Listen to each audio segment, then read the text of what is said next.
मेरी मालकिन की उम्र तकरीबन 40 साल थी, लेकिन ऐसा लगता था कि वह अभी भी जवान और कुंवारी है।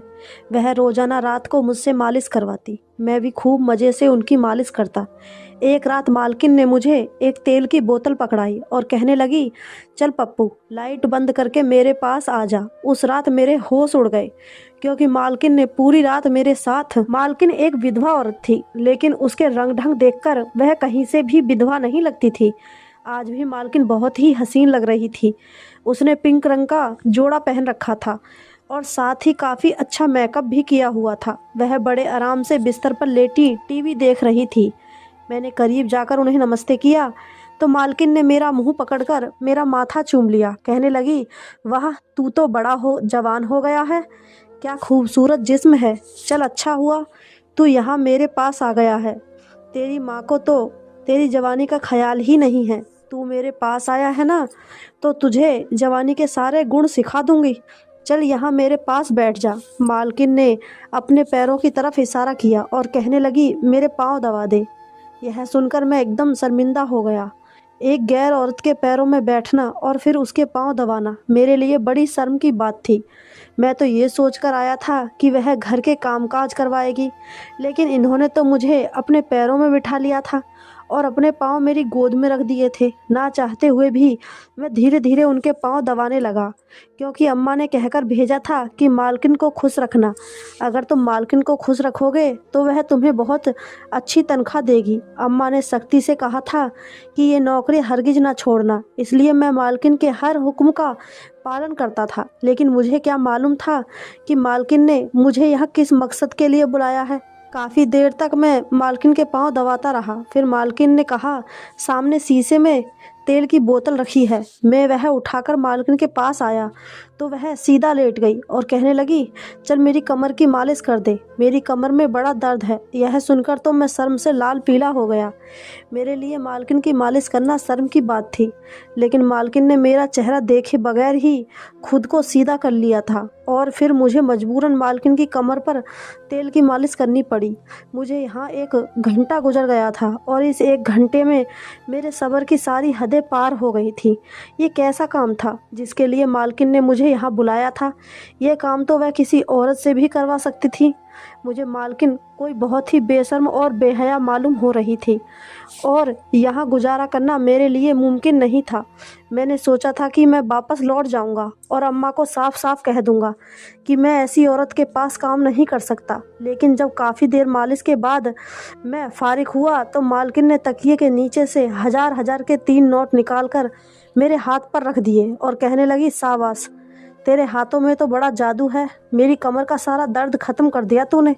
ये 3,000 रुपये पकड़। मैं पैसे पकड़कर हैरान हो गया कि सिर्फ पाँव और कमर दबाने के मुझे इतने पैसे मिल गए थे, जितने पैसे सारा दिन मजदूरी करके भी ना मिले। इसलिए मैंने इस वक्त ये काम छोड़ने का इरादा ख़त्म कर दिया था, क्योंकि उस वक्त पैसा मेरी पहली ज़रूरत थी। पैसे देखकर मालकिन कहने लगी कि अब तुम अपने कमरे में जाकर आराम कर लो और रात के वक्त मेरे कमरे में आना। मालकिन की बात सुनकर मैं कुछ हैरान हुआ कि वो रात को मुझे अपने कमरे में क्यों बुलाना चाहती है, लेकिन सवाल करने की मुझ में हिम्मत नहीं थी, क्योंकि मालकिन दोबारा आंखें बंद करके लेट गई थी। इसलिए मैं उनके कमरे से निकलकर अपने कमरे में पहुंच गया। मुझे दिन रात यहीं रहना था। मुझे वापस अपने घर जाने की ज़रूरत नहीं थी। बाकी का सारा वक्त मैं बिल्कुल फारिग रहा करता था। करने को कुछ काम था ही नहीं, बल्कि यहाँ तो मुझे खाने पीने को भी अच्छा मिल रहा था। मालकिन ने खुद मुझसे कहा था कि फ्रिज में से निकाल कर रात को दूध पिया करूँ और जो मेरा दिल करे वह खाया करूँ। इसलिए रात होते ही मैंने दूध पिया और फिर 12 बजे के करीब मालकिन ने मुझे अपने कमरे में बुलाया तो मैं उनकी आवाज़ पर पहुंच गया। मालकिन को देखकर एकदम ही मेरे कदमों तले से ज़मीन निकल गई और मैं शर्म से नज़रें झुका रहा था। मालकिन ने बड़ा अजीब सा लिबास पहन रखा था। बिस्तर पर लेटते हुए कहने लगी, चल पप्पू, तेल की बोतल उठाकर ले आ। मैंने तेल की बोतल उठाई और मालकिन के कदमों में बैठने लगा तो वह मुस्कुराई और कहने लगी, पैरों की मालिश नहीं करवानी। ये तो मैं जान ही गई हूँ कि तू पैरों की मालिश बहुत अच्छी करता है। कमर की मालिश भी तूने बहुत ही खूब की है। अब तो कहीं और की मालिश करवानी है। यह कहकर मालकिन ने शरारती नज़रों से मुझे देखा था और मैं पसीने से लथपथ हो गया था। मालकिन तकरीबन 40 साल की अधेड़ उम्र औरत थी, लेकिन इस उम्र में भी उन्होंने अपने आप को बड़ा फिट रखा हुआ था। फिर मालकिन ने अपनी नाइटी के कंधे से सरकाया और इशारा करते हुए मालिश का कहने लगी। मैं जैसे ही उनके करीब हुआ तो मालकिन कहने लगी, पहले लाइट बंद कर दे, रोशनी में मज़ा नहीं आएगा। मैंने एक लम्हा घबराकर मालकिन की तरफ देखा तो उन्होंने मुस्कुराकर आंखें बंद कर ली। वह तकिए से टेक लगाकर बैठ गईं। मैंने खामोशी से उठकर लाइट बंद की और धीरे धीरे मालकिन की मालिश करने लगा। मालकिन अजीबोगरीब सी आवाज़ें निकाल रही थी, जैसे उसे कितना सुकून मिल रहा हो, और मैं बड़ी मुश्किल से खुद पर काबू करके मालिश कर रहा था। कुछ देर तक तो यह सब कुछ मुझे अच्छा ना लगा, लेकिन फिर मैंने ये सोचकर खुद को राज़ी कर लिया कि इसके ज़रिए मुझे एक अच्छी खासी रकम मिलेगी। मालकिन जैसे जैसे मुझे हिदायत दे रही थी, मैं अपनी उंगलियों को वैसे ही हरकत दे रहा था और मालकिन की सुसुकियाँ कमरे में गूंज रही थीं। 1 घंटे तक मेरी उंगलियां मालकिन के नर्म और मुलायम वजूद पर हरकत करती रहीं और उसके बाद मालकिन ने मुझे वापसी की इजाज़त दी। मैं उनके कमरे से निकलने लगा तो मालकिन ने 5,000 का नोट मुझे पकड़ा दिया। मेरी आंखें हैरत से फट गई थीं। मैंने जल्दी से मुट्ठी में वह नोट दबाया और तेज़ी से मालकिन के कमरे से बाहर निकला कि कहीं वह वापस ही न मांग ले। मैं तो एक ही दिन में इतने पैसे कमाकर खुशी से पागल हो रहा था। मैं वापस अपने कमरे में आकर लेटा तो हज़ारों ख्वाब देख लिए थे कि मालकिन की ऐसे ही खिदमत करता रहूँगा तो मुझे वह फिर से ऐसे ही नोट लुटाती रहेंगी और मेरे घर की सारी परेशानियाँ ख़त्म हो जाएंगी। अगली सुबह जब मैं उठा तो मालकिन घर पर नहीं थी। एक नौकर साफ़ सफाई के लिए आया था। उसने बताया कि मालकिन कहीं बाहर गई हैं। मैं आज़ादी के साथ खुशी खुशी सारे बंगले में घूमने लगा और ऐसे ही घूमते घूमते घर के पिछले हिस्से में पहुंच गया।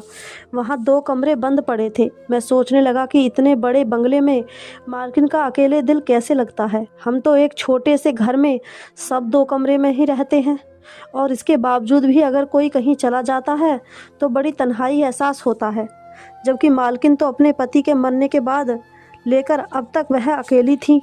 अभी मैं यही सोच रहा था कि मालकिन पीछे से चली आईं और गुस्से से कहने लगी, पप्पू तुम्हारा यहाँ क्या काम है, चलो मेरे साथ मेरे कमरे में। मेरा हाथ पकड़कर वह मुझे खींचकर कमरे में ले गई और अपने साथ बिठा लिया। फिर एक बड़ी सी अलमारी खोली और ढेर सारे नए जोड़े निकालकर मेरे आगे रख दिए। मैं ये देखकर हैरान रह गया कि वह सारे कपड़े मेरे लिए लाई थी। एक से बढ़कर एक कीमती जोड़ा था। मुझे कंधों से पकड़कर अपने सामने खड़ा किया और कहने लगी कि तुम इन पुराने कपड़ों में अच्छे नहीं लगते, तुम मेरे बहुत खास बन गए हो, इसलिए अब तुम ये कपड़े पहनो। और फिर मालकिन के कहने पर मैंने वह कीमती कपड़े रख लिए थे और उनमें से एक पहन भी लिया था। उसे पहनकर मैं खुद को आईने में देखा तो हैरान रह गया। मैं तो अच्छा खासा गबरू जवान लग रहा था, 17 साल का तो लग भी नहीं रहा था। मालकिन ने मुझे देखा तो मेरी तारीफ किए बिना नहीं रह सकी थी और कहने लगी कि देखो तुम कितने कड़ियल जवान हो, इन कपड़ों में तुम्हारी मर्दानगी कितनी घायल कर रही है। अब तुम यही कपड़े पहनना। मेरी भी खुशी की इंतहा न रही थी। मैं दिल ही दिल में मालकिन को दुआएं देने लगा। फिर सारा दिन मालकिन ने मुझसे कुछ ना कहा, लेकिन रात होते ही उसने मुझे अपने कमरे में बुला लिया और फिर लाइट बंद करके मालिश करने का कहा। मुझे फिर से शर्म आने लगी क्योंकि मालकिन ने फिर एक अलग किस्म की नाइटी पहन रखी थी और वह पूरी की पूरी आफत लग रही थी।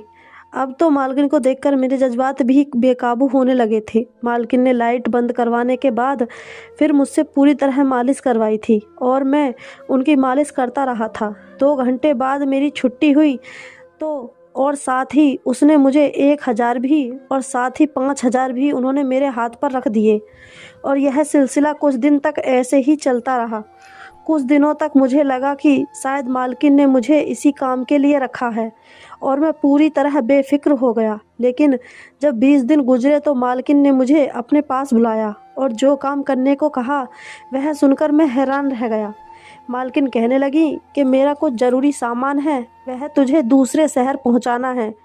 मैंने परेशानी के अल्फाज में मालकिन से कहा कि मैं तो कभी शहर से बाहर ही नहीं गया। फिर आपका सामान कैसे पहुंचाऊंगा? मालकिन कहने लगी कि ड्राइवर और गाड़ी मैं तुझे दूंगी, बस तुझे मेरा सामान इस पते पर पहुंचा देना है। मुझे ड्राइवर पर भरोसा नहीं है, तू तो मेरा अपना ही है, इसलिए मैं आंख बंद करके तुझ पर यकीन कर सकती हूँ। जब मालकिन ने ड्राइवर और गाड़ी देने की बात कही तो फिर मेरे लिए ये काम ज़्यादा मुश्किल नहीं था, इसलिए मैं राज़ी हो गया और खुश भी कि इसी बहाने मैं दूसरा शहर भी देख लूँगा। मालकिन ने एक बड़ा सा पार्सल गाड़ी में लोड करवाया और मुझे ड्राइवर के साथ ही बैठा दिया। मुझे पता भी समझा दिया और कहने लगी कि बस इस पार्सल को जिम्मेदारी से पहुंचा देना। और फिर हम वहां से निकल गए। 2 घंटे बाद हम शहर की सीमा से बाहर थे और फिर मालकिन के बताए पते पर हमने इस पार्सल को पहुंचा भी दिया था और रात तक मैं वापस भी लौट आया था। जब वापस आकर मैंने मालकिन को बताया तो वह हद से ज़्यादा खुश हुई।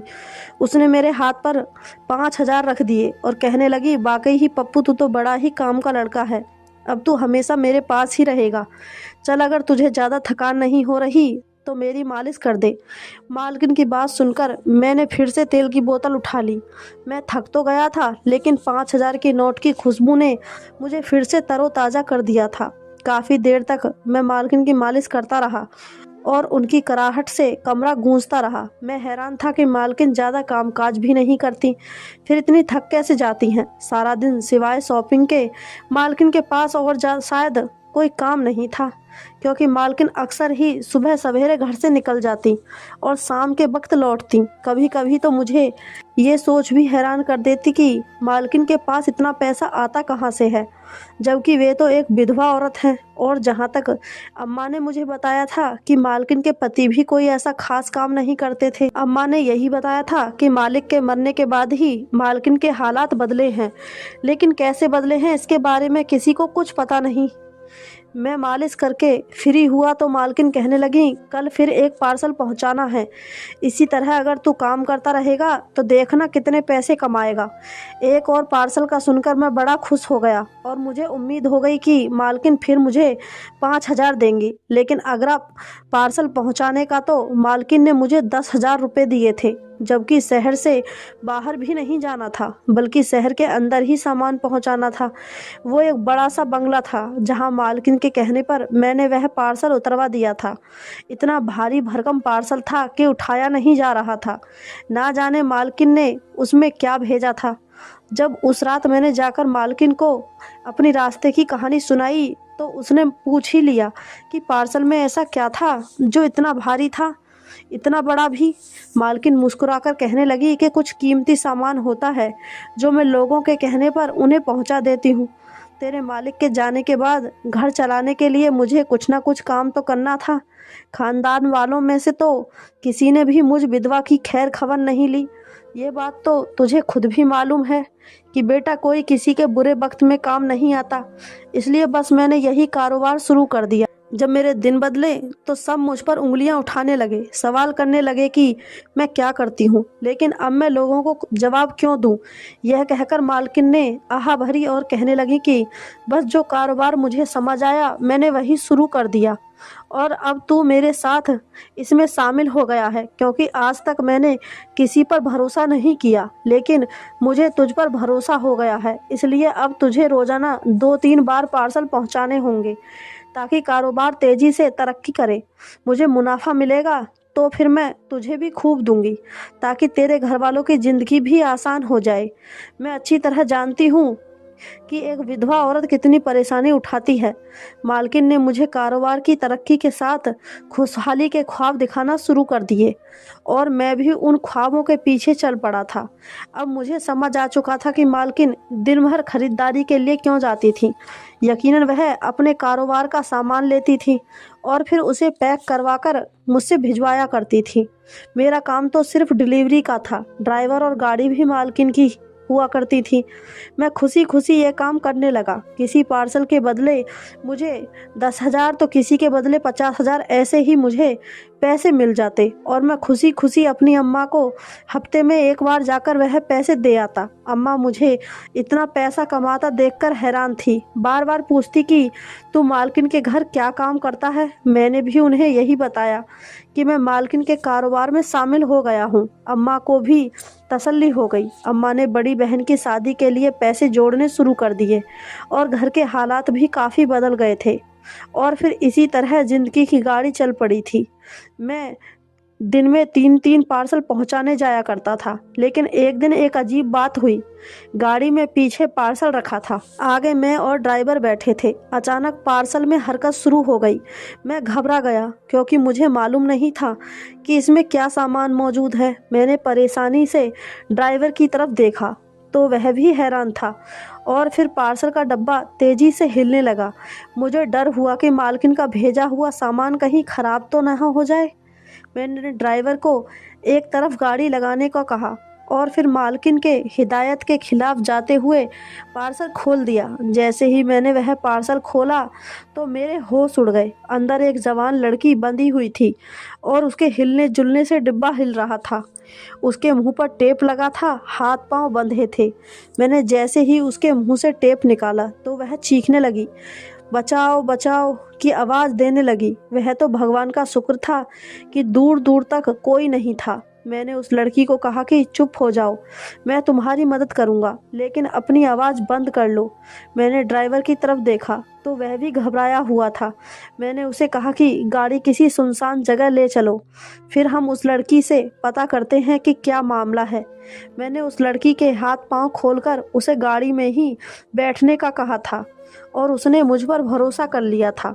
फिर हम उसे एक सुनसान जगह ले गए और जब मैंने उससे पूछताछ शुरू की तो मेरे होश उड़ गए।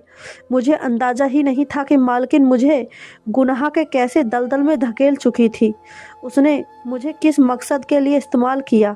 मैं तो बस नोटों की चमक और खुशबू में ऐसा गुम हो गया था कि मैंने कभी ये जानना नहीं चाहा कि पार्सल के अंदर सामान कौन सा है और किस बात के मालकिन मुझे इतने पैसे दे रही है।